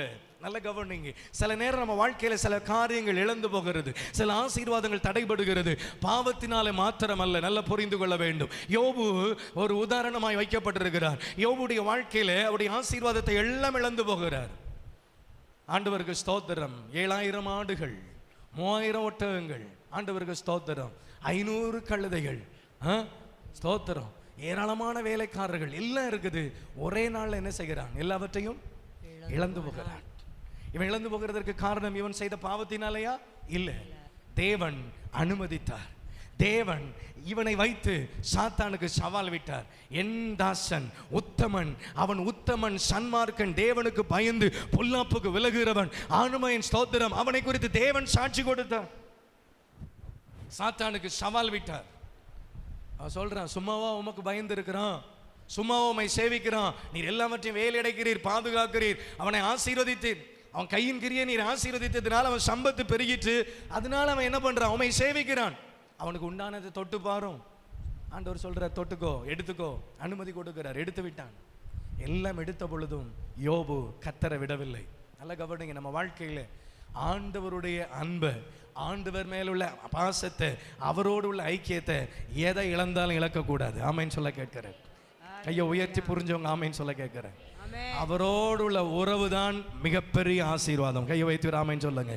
அவரோடு உள்ள ஐக்கியம்தான். தேவனமே ரட்சித்தாரே, நம்ம பாடினமே ஆனந்தமே. எத்தனை பேர் உணர்ந்து ஆனந்தத்தோடு பாடினீங்கன்னு எனக்கு தெரியல. ஆமென். ரட்சிக்கப்பட்ட நாளிலிருந்து அதே மகிழ்ச்சி, அதே மகிழ்ச்சியை விட வர வர அந்த மகிழ்ச்சி அதிகரிக்குமானால் நீங்கள் கர்த்தருக்குள்ள இருக்கிறீங்கன்னு அர்த்தம். ஆமென்னு சொல்ல கேட்கிறேன். என்ன சொன்னேன்னு புரியுதா? என்ன சொன்னேன்னு திரும்ப சொல்றேன். ரட்சிக்கப்பட்ட அந்த நாட்களில் தேவன் ரட்சித்தை குறித்து எவ்வளவு மகிழ்ச்சியோட ஆடல் இருந்தது, பாடல் இருந்தது, நல்ல ஜபம் இருந்தது. என்ன துன்பம் துக்கம் இருந்தாலும் அவர் ரட்சித்தார், அவருடைய பிள்ளையா மாற்றினாருங்கிற மகிழ்ச்சி வர வர நாட்கள் செல்ல செல்ல அதிகரித்து கொண்டே போக வேண்டும். அப்படியானால் தான் நீங்களும் நானும் கர்த்தருக்குள்ள சரியா இருக்கிறோம் என்று அர்த்தம். ஆமென். ஆமென். உங்க மகிழ்ச்சி அதிகரிச்சிருக்கிறது தானே? அல்லேலூயா, அல்லேலூயா, அல்லேலூயா, அல்லேலூயா. நீ சொல்றத பார்த்தாலே தெரியுது, ரொம்ப அதிகரிச்ச மாதிரி தான் தெரியுது. அல்லேலூயா. அதிகரிக்கணும். ஆமென் சொல்ல கேட்கிறேன். அதிகரிக்கணும். கையை உயர்த்தி சொல்லுங்க. ஆமென். நான் சொல்றது உண்மை. அல்லேலூயா. அவரோடு உள்ள அன்பு ஐக்கியத்துல நிலைத்திருக்கிறது நான் பெரிய ஆசீர்வாதம். யோபு கர்த்தரை தேடினதும் கர்த்தரை பற்றி இருந்ததும் இந்த உலகத்தின் ஆசீர்வாதங்களுக்காக மட்டும் இருந்திருக்குமே, ஆனால் என்ன செய்திருப்பான்? கர்த்தரை தூசிச்சுட்டு இந்த ஆண்டு வரும் இவருக்கு பயந்து நான் என் பிள்ளைகளையும் அனுப்பி ஒவ்வொரு நாளும் அதிகாலமே பிள்ளைகளையும் அழைத்து அனுப்பி ஏதாவது பாவம் செய்திருப்பாங்களோன்னு பரிந்து பேசி சர்வாங்க தகன பலித்தி செலுத்தினேன், இப்படியெல்லாம் செஞ்சேன், அப்படியெல்லாம் செஞ்சேன், இந்த ஆண்டவர் இப்படி செய்துட்டாரேன்னு எல்லாம் இழந்த பொழுது கர்த்தரை தூசித்திருப்பான். தூசித்தானா? ஏன்னா யோபு கர்த்தரை நேசித்ததும் கர்த்தரை பற்றி கொண்டதும் ஆடு மாடுக்காக அல்ல, உலகத்தின் ஐஸ்வர்யத்தின் மேன்மைக்காக அல்ல. வேதம் அவனை குறித்து சாட்சி கொடுக்கிறது. கிழக்கத்தி புத்திரர் எல்லாரிலும் யோபு எப்படி இருந்தான்? அந்த ஈஸ்டர்ன் கண்ட்ரீஸ்ல ஒரு பெரிய செல்வந்தன், அறியப்பட்ட மல்டி மில்லியனியர், ஒரு பெரிய பணக்காரனா இருந்தான். பெரிய பணக்காரனா இருப்பதற்காக கர்த்தரை தேடி வரல, கர்த்தரோடு இருப்பதற்காகவே கர்த்தரை தேடி வந்தான். அல்லேலூயா. ஆமென். எல்லா ஆசீர்வாதம் இருந்தாலும் கர்த்தர், எல்லாம் எடுக்கப்படும் பொழுதும் கர்த்தர். அதுதான் உண்மையான அன்பு. புரிஞ்சவங்க ஆமென் சொல்ல கேட்கிறேன். இந்த மாலைவேளையில் அப்படிப்பட்ட ஒரு அர்ப்பணிப்பை கர்த்தர் நமக்கு தருவாராக. என் வாழ்க்கையில் எல்லாம் இருந்தாலும் கர்த்தருக்கு ஸ்தோத்திரம், ஒன்று இல்லைனாலும் கர்த்தருக்கு ஸ்தோத்திரம். ஆமென். ஆமென். ஆமென். வரமாட்டாங்க பாத்தீங்களா? அல்லேலூயா, அல்லேலூயா. நல்ல கையை வைத்து தைரியமா சொல்லுங்க. அல்லேலூயா, அல்லேலூயா, அல்லேலூயா. நல்ல கையை வைத்து சொல்லுங்க. எல்லாம் என்னை விட்டு இழக்கப்பட்டு போனாலும் எடுபட்டு போனாலும் கர்த்தருக்கு ஸ்தோத்திரம். அல்லேலூயா. எல்லாம் இழந்தாங்க, அந்த நேரத்தில் கர்த்தர் கொடுத்தார், கர்த்தர் எடுத்தார், கர்த்தருடைய அன்பிலே நிலைத்திருந்தார். நடந்தது என்ன? அப்படி ஆண்டவர் விட்டுட்டாரா? என்ன சொல்ல வர? சில இழப்புகள் தேவனுக்கு பயந்து தேவனோடு சரியா நாம ஜீவிக்கும் பொழுதும் உண்டாகலாம். நம்ம புரிந்து கொள்ளணும். அப்படி ஒருவேளை உங்க வாழ்க்கையில் ஏற்பட்ட சில இழப்புகள் நீங்கள் கர்த்தரோடு சரியா இருந்து ஏற்பட்டிருக்குமே, ஆனால் உங்களுக்கு ஒரு வார்த்தை, தேவன் இழந்தவைகளை ரெண்டத்தனையாய் திரும்ப கொடுப்பதற்கு உண்மை உள்ளவராயிருக்கிறார். அல்லேலூயா, அல்லேலூயா. அப்படி இருந்தா கூட யோபு அதிகாரங்களை தொடர்ந்து சொல்லும் பொழுது சொல்லுகிறார், ஆண்டவருக்கு ஸ்தோத்திரம் உண்டாகட்டும். அந்த வசனங்களில் ஒவ்வொன்றாய் சொல்லுகிறார், என் கண்களோடு உடன்படிக்கை பண்ணியிருந்தேன். அப்படியான அவர் சொல்லுகிறாரு, ஆண்டவருக்கு ஸ்தோத்திரம், என் கைகளில் மாசு இல்லை, கைகளில் சுத்தம் இருக்கிறது, கண் பார்வையில் தெளிவு இருக்குது, கர்த்தருக்கு பிரியமான பார்வை உடையவனாக இருக்கிறேன், தேவனுக்கு பயந்து இருக்கிறான், அவன் வாழ்க்கை இன்னும் சீர்தூக்கி பார்க்கிறான். இழக்கப்பட்ட நேரத்தில் அவன் சொல்லுகிறான், ஆண்டவருக்கு ஸ்தோத்திரம், அவர் என்னை சோதித்து பார்த்தால் நலமா இருக்கும், அவரோடு நான் வழக்காடுவதற்கு யாராவது ஒருவர் என் வழக்கை எழுதி கொடுத்து அவரோடு பேசுகிறதுக்கு ஒரு டைம் இருந்தால் நல்லா இருக்கும் என்று சொல்லுகிறான். காரணம், அவனுடைய மனசாட்சி சுத்தமா இருக்குது, தேவனுக்கு பிரியமுள்ளவனாய் வாழ்கிறான். ஆயினும் இழப்புகள், இந்த இழப்புகள் தேவனிடத்திலிருந்து 2 மடங்காய் ஆசீர்வாதத்தை கொண்டு வந்தது. கை வைத்து ஆமென் சொல்லுங்க. சில இழப்புகள் நாம் தவறு செய்கிறதுனால அல்ல, தேவன் நம்மை இன்னும் அவருக்குள்ளே பலப்படுத்தி நிலைநிறுத்தும்படிக்கு சில காரியங்களை இழக்க பண்ணி அவருடைய அன்பில் இன்னும் நம்மை பலப்படுத்தி நிலைநிறுத்துவதற்காக செய்கிறார். அல்லேலூயா. ஆண்டவருக்கு ஸ்தோத்திரம் உண்டாகட்டும், ஆண்டவருக்கு மகிமை உண்டாகட்டும். இப்படி அநேக காரியங்களை சொல்ல முடியும் வேதத்தில். இன்னொன்று நம்ம பார்க்க முடியும். ஆண்டவருக்கு மகிமை உண்டாகட்டும். மனாசேவை குறித்து வேதத்தில் வாசிக்கிறோம். யாரு? மனாசே. 2 நாளாகமம் 33ஆம் அதிகாரத்தில் வாசிக்கிறோம். சொல்லிட்டு போயிடுறேன், நீங்க வாசிக்கேண்டா, நம்ம தெரிஞ்ச சம்பவம் வேகமாய் பார்க்க போகிறோம். ஆண்டவருக்கு மகிமை உண்டாகட்டும். இந்த 2 நாளாகமம் 33ஆம் அதிகாரத்தில் 2 முதல் 6 வரைக்குள்ள வசனங்களை வாசிப்பீர்களானால், இந்த மனாசே செய்த பொல்லாப்பான காரியங்கள், ஆண்டவருக்கு ஸ்தோத்திரம், ஜனங்களை வழிதப்பி போக பண்ணின காரியங்கள், தேவன் விரும்பாத விக்கிரக ஆராதனைகள், அருவருப்புகளினால் தேசத்தை நிரப்பினான். எத்தனையோ முறை ஆண்டவர் எச்சரிக்கிறார். எச்சரிப்பை கேட்கிற மாதிரி இல்லை, கேட்டு மனம் திரும்புற மாதிரி இல்லை, துணிகரம் கொண்டு நிற்கிறான். ஆண்டவருக்கு ஸ்தோத்திரம். 33ஆம் அதிகாரத்தில் தொடர்ந்து பார்க்கும் பொழுது 10-11 வசனத்தில் நாம் வாசிப்போமே, ஆனால் ஆண்டவருக்கு மகிமை உண்டாகட்டும். அந்த அதிகாரத்தில் தொடர்ந்துள்ள வசனங்களை நீங்க பார்க்கும் பொழுது கர்த்தருக்கு மகிமை. அந்த வசனத்தை மட்டும் வாசியுங்கள். 2 நாளாகமம் 33ஆம் அதிகாரம் 10-11 வசனங்களை மட்டும் வாசிப்போம். கர்த்தர் மனாசேயோடும் அவனுடைய ஜனத்தோடும் பேசின போதிலும் அவர்கள் கவனிக்காதே போனார்கள். ஆகையால் கர்த்தர் அசீரியா ராஜாவின் சேனாபதிகளை அவர்கள் மேல் வர பண்ணினார். அவர்கள் மனாசேயை முட்செடிகளில் பிடித்து 2 வெண்கல சங்கிலியால் அவனை கட்டி பாபிலோனுக்கு கொண்டு போனார்கள். பார்க்கிறோம், இந்த மனாசே என்கிற இந்த ராஜாவை, கர்த்தருக்கு மகிமை உண்டாகட்டும், ஆண்டவருக்கு ஸ்தோத்திரம், இவனை என்ன பண்றான்? பாபிலோன் ராஜா, ஆண்டவருக்கு ஸ்தோத்திரம், அசீரிய ராஜாவின் சேனாபதி இவன் மேல வந்து இவனை பிடித்து எங்கே கொண்டு போறான்? பாபிலோனுக்கு கொண்டு போறான். ஏன்னா ஆண்டவருடைய எச்சரிப்பை கேட்கல. நல்ல கவனிங்க. நம்முடைய வாழ்க்கையில ஆண்டவர் ஏன் எச்சரிக்கிறார் தெரியுமா? நம்ம நேசிக்கிறதுனால. அழிவு வருவதற்கு முன்பு, இழப்பு வருவதற்கு முன்பு உணர்வடைந்து பிழைத்துக்கொள், உணர்வடைந்து என் கிருபை இரக்கத்தை பெற்றுக்கொள் என்பதற்கு தான் ஆண்டவர் உங்களை என்னை எச்சரிக்கிறார். ஆமென் சொல்ல கேட்கிறேன். சில நேரம் தேவ மனிதர்கள் பேசுகிற வார்த்தை எச்சரிப்பா இருக்கும். ஏன் இப்படி சொல்றாங்கன்னு நினைக்காதீங்க. நம்முடைய நன்மைக்கு கர்த்தர் தம்முடைய வார்த்தையை அனுப்பி எச்சரித்து கடிந்து கொண்டு புத்தி சொல்லி நம்மை சீர்படுத்தி, தகப்பன் தன் பிள்ளையை, எந்த பிள்ளையை தகப்பன் நேசிக்கிற புத்திரனை சிட்சிக்கிறது போல கர்த்தர் எவனிடத்தில் அன்பு கூறுகிறார் அவனை என்ன செய்கிறார்? சிட்சிக்கிறார், அவனை கடிந்து கொள்ளுகிறார். ஆமென். அவருடைய கடிந்து கொள்ளுதலுக்கு திரும்பினால் அவர் தம்முடைய ஆவியை நம்ம மேல் அருளுகிற தேவனாய் இருக்கிறார். அவருடைய கடிந்து கொள்ளுதல் நமக்கு தேவை. ஆமென். நீதிமொழிகள் ஒரு வசனம் சொல்லப்பட்டிருக்கிறது. கடிந்து கொள்ளுதலை ஏற்றுக்கொள்ளும் காது யாரிடத்தில் தங்குமா தெரியுமா? யாரிடத்தில் தங்குமா? ஞானிகளிடத்தில் தங்குமா. அப்ப கடிந்து கொள்ளுதலை ஏற்றுக்கொள்ளுகிறவர்கள் தான் யாரு? ஞானி. அப்ப கடிந்து கொள்ளுதலை ஏற்றுக்கொள்ளல அப்படின்னா யாரு? சொல்லுங்க, சொல்ல மாட்டீங்களா? கடிந்து கொள்ளுதலை ஏற்றுக்கொள்ளுகிற காது ஞானிகளிடத்தை தங்கும் அப்படின்னா கடிந்து கொள்ளுதலை ஞானி ஏற்றுக்கொள்ளுகிறான். அப்ப யார் ஏற்றுக்கொள்ள மாட்டாங்க? சத்தமா சொல்லுங்க. முட்டாள் என்ன செய்ய மாட்டாங்க? கர்த்தருடைய வார்த்தை சொல்லுகிறது, உங்களை கடிந்து கொள்ளுதல், என்ன கடிந்து கொள்ளுதல் நமக்கு நல்லது. ஆமென் சொல்லுங்க. ஆண்டவருக்கு ஸ்தோத்திரம் உண்டாகட்டும். பின்னாடி நான் சொல்ல போறேன் தாவீதுடைய வாழ்க்கையை. தாவீது இழந்து போனதை பெற்றுக்கொண்டான். அவனுடைய வாழ்க்கையில் அவன் சொன்ன காரியம் தெரியுமா? நீதிமான் என்னை தயவாய் குட்டி என்ன செய்யட்டும்? கடிந்து கொள்ளட்டும். அது என் தலைக்கு எப்படி இருக்கும்? எண்ணெயை போல இருக்கும். அது என் தலை அல்ல தட்டுவதில்லை. என்ன சொல்ல வருகிறாரு? ஏன் என்னை கடிந்து கொள்வது நல்லது. அதோட எக்ஸ்ட்ரீமா போய் சொல்றாரு, என் மண்டையை குட்டுறது நல்லது அப்படிங்கிறாரு. அல்லேலூயா. உங்களை யாராவது இப்படி செய்றீங்களேன்னு மண்டையை குட்டினா உங்களுக்கு என்ன ஆகும்? ஒரு கொட்டு தான் உங்களுக்கு கிடைச்சிருக்கும். எத்தனை கொட்டு திரும்ப கொடுத்துருப்பீங்க? முட்டு வைப்பீங்களா? நம்மளை தேவ பிள்ளைகள் கடிந்து கொள்வது நல்லது. ஆமைன்னு சொல்ல கேட்குறேன். தேவ மனிதர்கள் நம்மை கடிந்து கொள்வது நல்லது. கையை வைத்து ஒரு ஆமைன்னு சொல்லுங்க. கடிந்து கொள்வதில் ஏற்றுக்கொண்டு இருக்க இருக்க அவருடைய அபிஷேகம், அவருடைய ஆசீர்வாதம் உங்கள் மேலே பெருகும். கையை வைத்து ஒரு ஆமைன்னு சொல்ல கேட்கிறேன். கர்த்தருடைய கிருபை உங்க மேல பெருகும். அல்லேலூயா. தாவீது சொல்றார், அது என் தலைக்கு எண்ணெயை போல இருக்கும், அபிஷேக எண்ணெயை போல இருக்கும். தேவ பிள்ளைகளே, நம்மை கடிந்து கொள்ளுகிறவர்கள் யார் நம்மை கடிந்து கொள்வாங்க தெரியுமா? உண்மையா நம்ம நேசிக்கிறவர்கள் தான் கடிந்து கொள்வாங்க. ஆமென் சொல்ல கேட்கிறேன். கர்த்தர் நம்மை நேசிக்கிறதுனால தான் கடிந்து கொள்ளுகிறார். ஆமென். நம்மை கடிந்து கொள்ளாத ஒரு நபர் உண்டுன்னா சாத்தான் செய்யறதெல்லாம் செய்ப்பான். அதான் விரிவான வாசல். என்ன வாசல்? மொத்தமா விரிவான வாசல். ஆண்டவரே சொன்னார், கேட்டுக்கு போகிற வாசல் எப்படி இருக்குமா? வழி விரிவும் விசாலமா இருக்கும். எந்த கடிந்து கொள்ளுதலும் இருக்காது. நேரா போய் ஸ்ட்ரைட்டா போய் சேர்ந்துடலாம் நரகத்துக்கு. ஆனா தேவன் நேசிக்கிற பிள்ளைகளை கடிந்து கொள்ளுவார். எதற்கு? நம்முடைய நன்மைக்கு. புரிஞ்சவங்க ஆமென் சொல்ல கேட்கிறேன். கர்த்தருடைய வார்த்தையின் மூலம் கடிந்து கொள்ளப்படுறீங்களா? அதை அசாக்கிரதையா இருக்காதீங்க. ஜாக்கிரதை உள்ளவர்களாய் கடிந்து கொள்ளுதலை ஏற்றுக்கொண்டு எடுங்க. இந்த மனாசே எத்தனை முறை கடிந்து கொள்ளப்பட்டாலும் கேட்கிற மாதிரி இல்லை. நடந்தது என்ன? ஆண்டவருக்கு ஸ்தோத்திரம். அந்த அசிரிய ராஜாவுடைய சேனாபதிகளை வேதம் சொல்லுகிறது கர்த்தர் வர பண்ணினார். யார் வர பண்ணது? கர்த்தர். அந்த 10வது வசனத்தில் இருக்கிறது, 11ல் இருக்குது. ஆகையால் கர்த்தர் அசிரியா ராஜாவின் சேனாபதிகளை அவர்கள் மேல் என்ன செய்தார்? வர பண்ணினார்.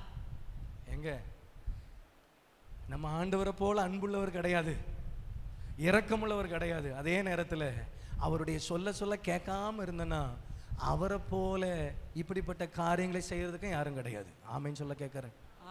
என்னடா அந்த மாலை வேளையில ஒரு வாக்குத்தத்தமான வார்த்தையை ஆசீர்வதிப்பார், உயர்த்துவார், மேலே வாக்குவார், கீழாக்காம மேலாக்குவார்னு சொன்னா நல்லா இருக்கும். அதை தான் நானும் சொல்லிட்டு இருக்கிறேன். கீழே போயிடக்கூடாதுக்கு தான் இதெல்லாம் பேசிட்டு இருக்கிறேன். ஆமென் சொல்ல கேட்கிறேன். அல்லேலூயா. கர்த்தர் சொன்னது நிறைய திரும்ப உங்களுக்கு அளிக்க வேண்டுமானால், திரும்ப கட்டளையிடப்பட வேண்டுமானால், இழந்த ஆசீர்வாதத்தை பெற்றுக்கொள்ள வேண்டுமானால் தேவனுடைய கடிந்து கொள்ளுதலின் வார்த்தைக்கு நீங்கள் கீழ்ப்படிந்து கர்த்தரிடத்தில் திரும்புங்கள். ஜெப வாழ்க்கையை சீர்படுத்துங்கள். கர்த்தருக்கு முன்பாக இருதயத்தை செவ்வாய்ப்படுத்துங்கள். இழந்த ஆசீர்வாதங்களை திரும்ப கர்த்தர் நிச்சயமாய் உங்க கையில கட்டளையிடுவார். அல்லேலூயா. அல்லேலூயா. அல்லேலூயா. ஆண்டவருக்கு ஸ்தோத்திரம். கேட்கல. நடந்தது என்ன? வெண்கல சங்கிலியால் அவனை கட்டி கொண்டு போறாங்க.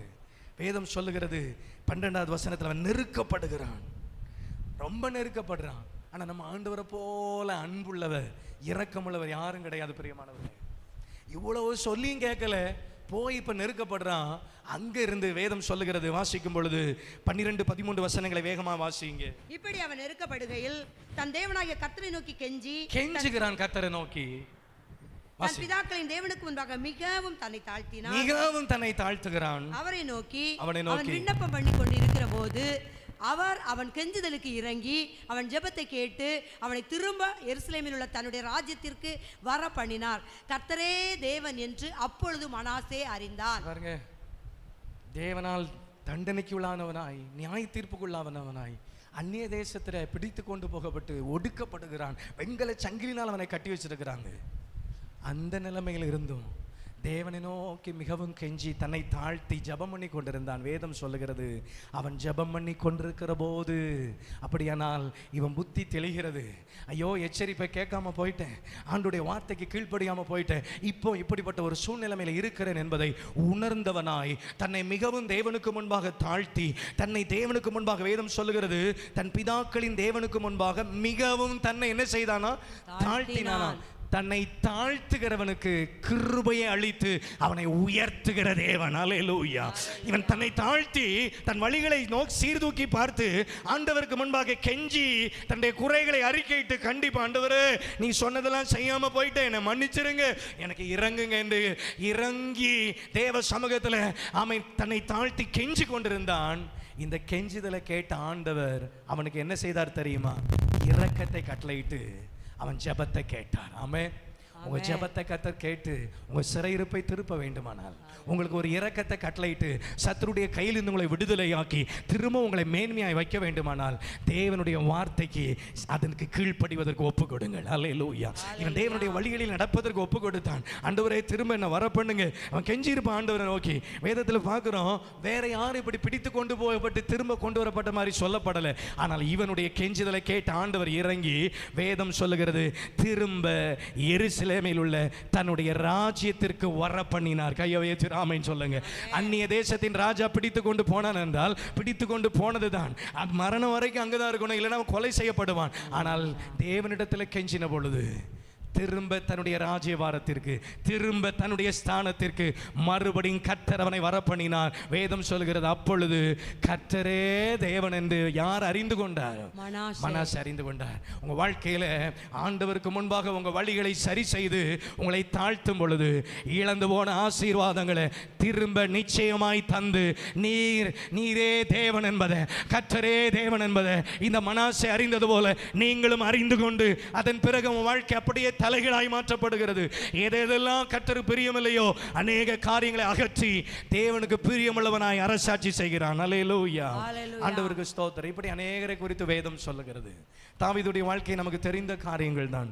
1 சாமுவேலின் புத்தகத்தில் வாசிக்கிற 30ஆம் அதிகாரம் 18-19 வசனங்களிலே அவன் எல்லாவற்றையும் இழந்தான். ஆனால் ஆண்டவர்கிட்ட போய் விசாரிக்கிற, ஆண்டவரே நான் இதை திருப்பிக் கொள்வேனா? ஆண்டவருக்கு ஸ்தோத்திரம் உண்டாகட்டும். திருப்பிக் கொள்வேனான்னு கேட்கிறான். அமலேக்கியர்கள் வந்து இவனுக்குள்ள எல்லாவற்றையும் சிக்லாக் என்கிற பட்டணத்தில் இருக்கிறான். அந்த பட்டணத்தையும் அந்த எல்லாம் சுட்டெரித்து இவனுடைய மனைவிகள், பிள்ளைகள், ஆடு மாடு எல்லாவற்றையும் பிடித்து கொண்டு போய்விட்டார்கள். தாவீதோடு இருந்து அந்த 400 பேருடைய அந்த மனைவிகள், பிள்ளைகள் எல்லாம் கொண்டு போயிட்டாங்க. தாவீது மிகவும் நெருக்கப்படுறான். தேவனிடத்தில் விசாரிக்கிறான். ஆண்டவர் சொல்றாரு, நீ போ, சகலத்தையும் திருப்பிக் கொள்வாய். அதே போல பின்தொடர்ந்து போகிறான். ஒன்றும் குறைவுபடாம சகலத்தையும் திருப்பிக் கொள்ள கர்த்தர் உதவி செய்தார். நம்முடைய தேவன் சத்ருவின் கையில பிடிக்கப்பட்டிருக்கிறவர்களை ஒன்றும் நஷ்டப்படாம திரும்ப தருவதற்கு வல்லமை உடையவராய் இருக்கிறார். நம்புகிறவங்க மட்டும் கைகளை தட்டி கர்த்தரை ஸ்தோத்திரம் பண்ணுங்க. இழந்து போன சமாதானத்தை, இழந்து போன உறவுகளை திரும்ப புதுப்பிக்கிற தேவன். கர்த்தரோடு உள்ள உறவை, ஆமென் ஸ்தோத்திரம், குடும்பத்தோடு உள்ள உறவை திரும்ப தருகிற கர்த்தர், புதுப்பிக்கிற தேவன், உயிர்ப்பிக்கிற தேவனாய் இருக்கிறார். ஆண்டவருக்கு ஸ்தோத்திரம். ஆண்டவருக்கு மகிமை உண்டாகட்டும். இன்னொரு காரியத்தை கூட சொல்ல முடியும். இஸ்ரவேல் ஜனங்கள் யாத்திராமம் 12ஆம் அதிகாரத்தில் வாசிக்கிறோம். 430 வருஷமாய் அடிமைகளாக இருக்கிறாங்க. வேலை செய்து கொடுக்கிறாங்க. ஆண்டவருக்கு ஸ்தோத்திரம். இந்த 430 வருஷத்துல ஆண்டவருக்கு மகிமை உண்டாகட்டும். யோசேப்பு அவன் ராஜாவா இருந்த நாட்கள், அவன் மரித்து கொஞ்ச நாட்கள் வரைக்கும் தான் இவர்களுக்கு அந்த ஆசீர்வாதத்தை அனுபவித்துக் கொண்டிருந்தார்கள். யோசேப்பை அறியாத புதிய ராஜன் வந்த பொழுது நாம் அறிந்திருக்கிறோம், இவர்களை கொடுமையாய் ஒடுக்குகிறார்கள். ஆண்டவரே அதற்கு அனுமதிக்கிறார். அவருடைய இருதயத்தை வஞ்சமாய் திருப்பி இவர்களை கொடுமைப்படுத்துகிறார்கள், கொடூரமாய் நடத்துகிறார்கள். ஆண்டவருக்கு ஸ்தோத்திரம். 430 வருஷத்துல எத்தனை வருஷம் அடிமைகளாக ஒடுக்கப்பட்டு கண்ணீரோடு வேதனைகளோடு பல விதத்தில் பிரயாசப்படுறாங்க. செங்கல் இருக்கணும், செங்கலை சுடணும், கொடிய வேலைகள். ஆனால் ஆகாரம் மட்டும் கிடைக்குது. வேற எந்த கூலியும் பெரிதளவில் கிடைத்தது மாதிரி தெரியல. நல்லா கவனிங்க. ஆனால் ஒரு நாள் வந்தது, தேவன் இவருடைய சிறையிருப்பை திருப்புகிற நாள், அடிமைத்தனத்திலிருந்து விடுவிக்கிற ஒரு நாள் வந்தது. வாசிக்கலாம். யாத்திராமத்தின் புஸ்தகம் 12ஆம் அதிகாரத்தை எடுத்துக்கொள்வோம். ஒரே ஒரு வசனத்தை வாசித்து சில காரியங்களை சொல்லி நாம் ஜெபிக்க போகிறோம். நேரம் கடந்து இருக்கிறது. ஆண்டவருக்கு ஸ்தோத்திரம். வாசிக்கலாம். யாத்திராகமத்தின் புஸ்தகம் 12ஆம் அதிகாரம் அதனுடைய 35, 36 வசனங்களை வாசிப்போம். யாத்திராகமம் மோசே சொல்லி இருந்தபடி இஸ்ரவேல் ஜனங்கள் எகிப்தியரிடத்தில் வெள்ளி உடைமைகளையும் பொன்னுடைமைகளையும் வஸ்திரங்களையும் கேட்டார்கள். கர்த்தர் ஜனங்களுக்கு எகிப்தியரின் கண்களில் தயவு கிடைக்கும்படி செய்ததினால் கேட்டதை அவர்களுக்கு கொடுத்தார்கள். இவ்விதமாய் அவர்கள் எகிப்தியரை கொள்ளையிட்டார்கள். என்ன சொல்லப்படுகிறது? வெறும் அடிமைத்தனத்திலிருந்து தம்முடைய ஜனங்களை கர்த்தர் மீட்டு கொண்டு வரல. எத்தனை வருஷமா பிரயாசப்பட்டாங்களே. இந்த பிரயாசத்தின் பலனெல்லாம் யாருக்கு போய் சேர்ந்திருந்தது? பார்வோனுக்கும் அந்த ஜனங்களுக்கும், எகிப்தின் மக்களுக்கு. ஆண்டவர் மோசையின் மூலமாய் தெளிவாக சொல்லி கொடுக்கிறார். இவர்கள் வெளியே புறப்படும் பொழுது வெறுமையாக புறப்படுவதில்லை. நீ கேட்கணும், ஜனங்கள்கிட்ட சொல்லு. வெள்ளி உடைமைகள் அப்படின்னா என்னது? பொன்னுடைமைகள்னா என்னது? எல்லா ஆபரணங்கள், நகைகள், பொன் ஆபரணம், வெள்ளி ஆபரணம், என்ன உண்ட வஸ்திரம் எல்லாம் பீரோக்குள்ள எங்கெல்லாம் இருக்குதோ கேட்கறதெல்லாம் வேதம் சொல்லுது. எங்க கேட்கறதெல்லாம் கொடுப்பதற்கு ஒரு தயவையும் கர்த்தர் கொடுத்தார். ஆமென் சொல்ல கேட்கிறார். யுத்தம் செய்து பார்வோனை முறியடிச்சு கொள்ளையிடுகிறதுக்கு பதிலாக என் ஆண்டவர் சிறையிருப்பை திருப்பும் பொழுது இத்தனை வருஷம், நான் நினைக்கிறேன் இவர்கள் இத்தனை வருஷம் பட்ட பிரயாசத்தை வட்டி முதலுமா சேர்த்து மொத்தமா ஒரே நாள்ல யோசிச்சு பாருங்க. முந்தின நாள் வரைக்கும் இவர்கள் விடுவிக்கப்படுகிற அந்த ராத்திரி, அந்த தினத்து வரைக்கும் இவர்கள் அடிமைகள்.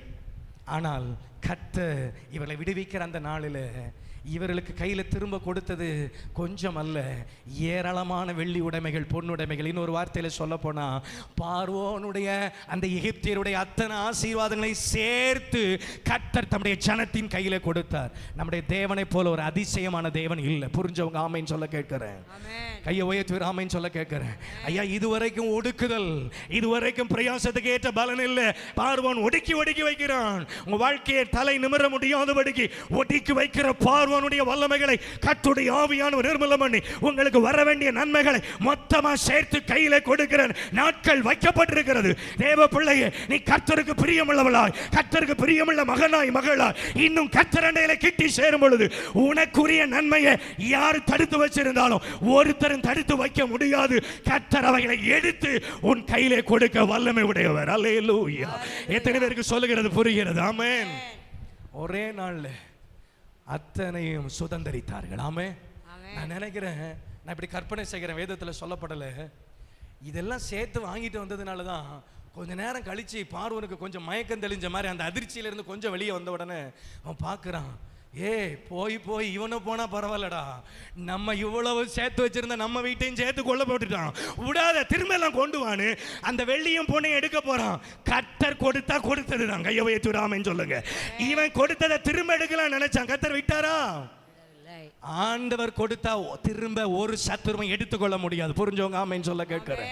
அப்படியே தேவ சமூகத்தில் எழும்பி நிற்போம். அல்லேலூயா. ஆண்டவருக்கு மகிமை உண்டாகட்டும். இந்த மாலை வேளை நமக்கு தேவன் சொல்லுகிற வார்த்தை, நம்முடைய ஆசீர்வாதத்தை திரும்ப கட்டளையிடுகிற தேவன். எது ஆசீர்வாதத்தை தடுத்தது, எந்தெந்த காரியங்கள் உங்கள் ஆசீர்வாதத்தை இழந்து போக பண்ணினது, தேவ பிள்ளைகளை இந்த மாலை வேளையில் தேவனுக்கு முன்பதாக உங்கள் வழிகளை செய்து தூக்கி பாருங்கள். ஒருவேளை யோபுவை போல நீங்கள் கர்த்தருக்கு பயந்து கர்த்தருக்கு பிரியமுள்ளவர்களாக இருந்தும் கூட சில காரியங்களை இழந்திருப்பீர்கள். நீங்கள் இன்னும் கர்த்தரை உத்தமமாய் அவரை பற்றி கொண்டவரை சார்ந்து கொண்டிருங்கள். ஏற்ற வேளையில் சிறையிருப்பை திருப்பி 2 மடங்காய் இழந்தவைகளோடு சேர்த்து திரும்ப கொடுக்கிற தேவன் நம்முடைய தேவன். ஒருவேளை இந்த மனாசே போல சில காரியங்கள் தேவனுடைய எச்சரிப்பை கேட்காத போனபடியினால சில இழப்புகள் வந்திருக்கலாம், சில மேன்மைகளை இழந்திருக்கலாம், சில கிருபைகள் ஆசீர்வாதங்களை இழந்திருக்கலாம். அப்படி இழந்திருப்பில்லானால் ஒரு மனாசே போல இருக்கிற இந்த சூழ்நிலையில யாரையும் குற்றம் சொல்லாதபடி, யார் மேலே கசப்பு கொள்ளாதபடி, என்னை உயர்த்துகிறதும் என்னை தாழ்த்துகிறதும் கர்த்தர் தான் என்கிற அறிவோடு தேவனுக்கு முன்பாக உங்களை தாழ்த்தி உங்கள் வழிகளை செவைப்படுத்துவீர்களானால் மனாசேய தேவன் திரும்ப தன்னுடைய ஸ்தானத்திற்கு வரப்பண்ணினார். ஆண்டவர் அற்புதம் செய்தார். இது இயற்கையின்படி நடக்காத ஒரு காரியம். ஆனால் கர்த்தர் எதையும் செய்ய வல்லவராய் இருக்கிறார். ஹல்லேலூயா, ஹல்லேலூயா. ஒரு எதிரி ராஜா இன்னொரு ராஜாவை பிடித்தவன் செல்வானால் அவனை திரும்ப விடுவது என்பது சாத்தியமற்றது.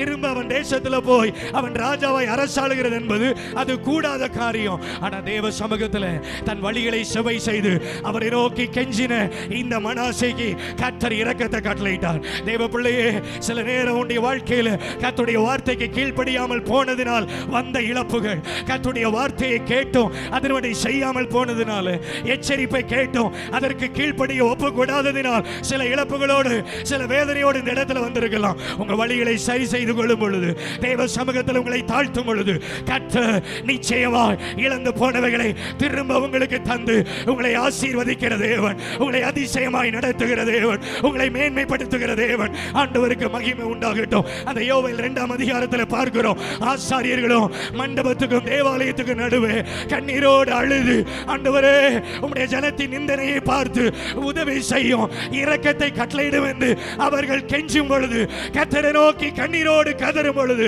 தேசத்துக்காய் கர்த்தர் வைராக்கியம் கொண்டு தம்முடைய ஜனத்தை கடாட்சிப்பார் என்று சொல்லப்பட்டிருக்கிறது.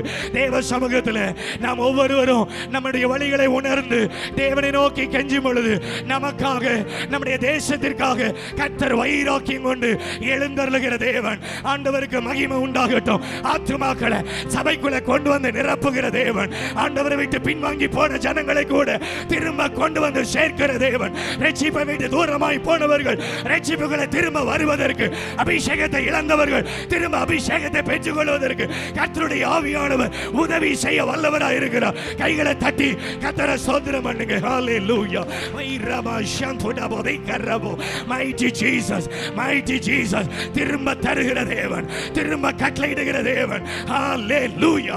உம்மை துதிக்கிறோம் ஆண்டவரே, உம்மை துதிக்கிறோம் அப்பா. திரும்ப தருகிற தேவன் ராஜா. சத்துருடைய கையில இருக்கிற ஆசீர்வாதங்களை, ஒடுக்கி வைத்திருக்கிற பொல்லாத பார்வனுடைய வல்லமைகளை நிர்மூலமாக்கி உம்முடைய ஜனத்திற்கு வர வேண்டிய ஆசீர்வாதங்களை உம்முடைய ஜனத்தின் கையில கொடுக்கிற உண்மை உள்ள தேவன் ஆண்டவர். ஹல்லேலூயா. அப்படியே செய்திருக்கிறோம். தொடர்ந்து நாம் அப்படியே ஜெபிப்போம். நம்முடைய ஆண்டவர் இழந்ததை எல்லாம் திரும்ப தரக்கூடிய தேவனாயிருக்கிறார். வெட்டுக்கிளிகள் பட்சித்தது, முசுக்கட்டை பூச்சி அழித்தது மற்றும் பட்டுப்புழுக்களெல்லாம் தீர்த்த அந்த வருஷங்களின் பலனை கர்த்தர் நமக்கு திரும்ப தருவேன் என்பதாக சொல்லுகிறார். அதற்கு ஒரே ஒரு வழி அங்கு தெளிவாக சொல்லப்பட்டிருக்கிறது. உங்கள் வஸ்திரங்களை அல்ல, உங்களுடைய இருதயத்தை கிழித்து நீங்கள் தேவனிடத்தில் திரும்புங்கள் என்பதாக சொல்லப்பட்டிருக்கிறது. அப்பொழுது வெட்டுக்கிளி பட்சித்ததாக இருந்தாலும், முசுக்கட்டை பூச்சி தின்றதாக இருந்தாலும், பட்டுப்புழுக்கள் அரித்தவைகளாய் இருந்தாலும் எல்லாவற்றையும் கர்த்தர் திரும்ப தருவார். எனவே நம்முடைய இருதயத்தில் ஒரு மாற்றம் வர வேண்டும், நம்முடைய ஜீவியத்தில் ஒரு மாற்றம் வர வேண்டும்.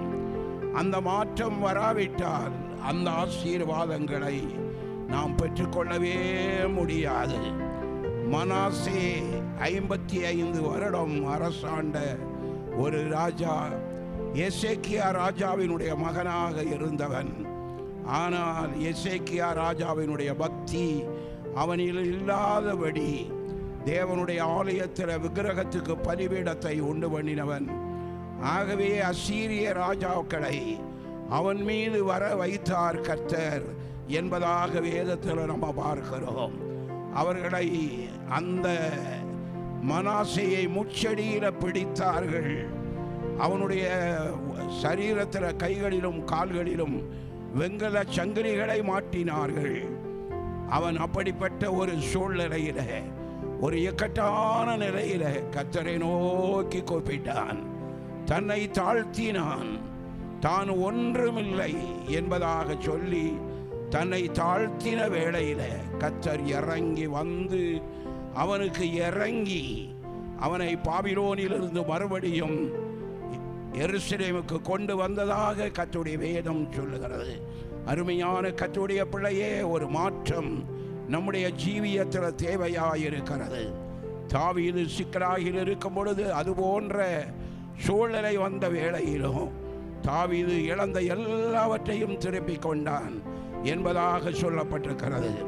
இஸ்ரவேல் ஜனங்கள் 430 வருஷம் அடிமைப்பட்டு இருந்தார்கள். அவர்கள் மிகவும் ஒடுக்கப்பட்டார்கள். பார்வோனம் மூலமாய் மிகவும் ஒடுக்கப்பட்டார்கள். தங்களுடைய ஒரு ஒடுக்கத்தில் கர்த்தரை நோக்கி கூப்பிட்டார்கள். கர்த்தர் அவருடைய வேண்டுதலை கேட்டார். 430 வருஷமாய் அவர்களுக்கு கொடுக்க வேண்டிய செல்வத்தை எல்லாம் கொடுக்கும்படியாய் கர்த்தர் அருள் செய்தார்.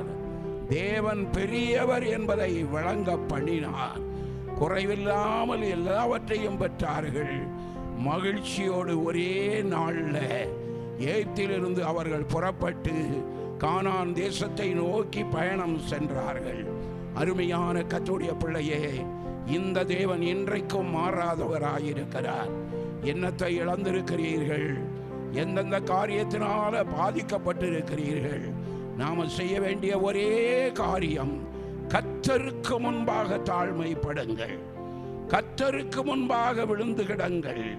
கர்த்தர் உங்களுக்கு இறங்குவார் என்றபடி ஆண்டவர் நமக்கு இறங்கக்கூடிய ஒரு சர்வ வல்லமையுள்ள தேவனாயிருக்கிறார். இன்றைக்கு பல குடும்பங்களில் பலவிதமான போராட்டங்கள் இருக்கின்றன. அருமையான கர்த்தருடைய பிள்ளையே, ஏன் போராட்டங்கள் வருகின்றன? யோபு 2 மடங்கு ஆசீர்வதிக்கப்பட்டது போல நாம் ஆசீர்வதிக்கப்படுவதற்காக ஆண்டவர் நம்மை பண்படுத்துகிறார், நம்மை பக்குவப்படுத்துகிறார், நம்மை பரிசுத்தப்படுத்துகிறார். ஆகவே நீங்கள் கலங்க வேண்டாம். எனவே இந்த நாட்களில் இந்த வார்த்தைகளை எல்லாம் மனதில் வைத்து அதிகமாக தியானித்து ஆண்டவருடைய சமூகத்தில் நம்மை தாழ்த்தி நம்மை ஒப்பு கொடுத்து கர்த்தரே தேவன் என்பதை அறிந்து கொள்ளுவோம். கர்த்தர் நம்மை ஆசீர்வதிப்பார். ஆண்டவரே உமக்கு ஸ்தோத்திரம்.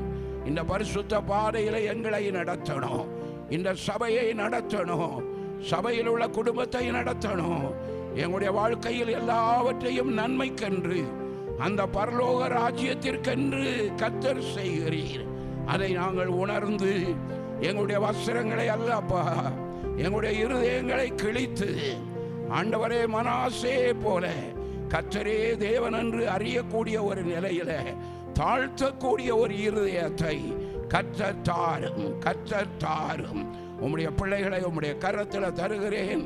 இந்த வாரத்துக்குரிய நன்மைகளால் நிரப்பும், ஆசீர்வதியும் ஐயா. பிபிஎஸ்ஸிலும் கர்த்தருடைய கரம் கூட இருந்து கர்த்தர் நடத்தணுமே ஸ்தோத்திரிக்கிறோம். வசனத்தை பேசிய உம்முடைய மகனுக்காக, சபைக்காக, குடும்பத்துக்காக ஆண்டவரே நாங்களும் துதிக்கிறோம். உம்முடைய மகனோடு கர்த்தருடைய கரம் கூட இருக்கணும். போக்கிலும் வரத்திலும் நல்ல பாதுகாப்பை ஆண்டவர் உம்முடைய மகனுக்கு கொடுத்தரணும். தொடர்ந்து நடத்தும் சபையை ஆசீர்வதியும் திருக்கரத்தில் ஒப்புக் கொடுக்கிறேன். சகல குற்றங்குறை அவற்றை மன்னியும். ரட்சகர் மூல ஜெபம் நல்ல பிதாவே, ஆமீன் ஆமீன். என் ஆத்துமாவே, என் முழு உள்ளமே அவருடைய பரிசுத்த நாமத்தை ஸ்தோத்திரி. என் ஆத்துமாவே கர்த்தரை ஸ்தோத்திரி. அவர் செய்த சகல உபகாரங்களையும் மறவாதே. ஆமீன் ஆமீன். நம்முடைய கர்த்தராகிய இயேசு கிறிஸ்துவினுடைய கிருபையும் பிதாவாகிய தேவனுடைய அன்பும் பரிசுத்த ஆவியானுடைய ஐக்கியமும் சிநேகமும் பாதுகாப்பும் நடத்துதலும் என்றுமென்றுமான சதா காலங்களிலும் நம் அனைவரோடும் கூட விசேஷமாய் கர்த்தருடைய வார்த்தை கொடுத்த கர்த்தருடைய தாசனோடும் அவருடைய ஊழியத்தோடும் என்றென்றைக்கும் இருப்பதாக. ஆமீன் ஆமீன். ஹல்லேலூயா ஹல்லேலூயா ஹல்லேலூயா. தொடர்ந்து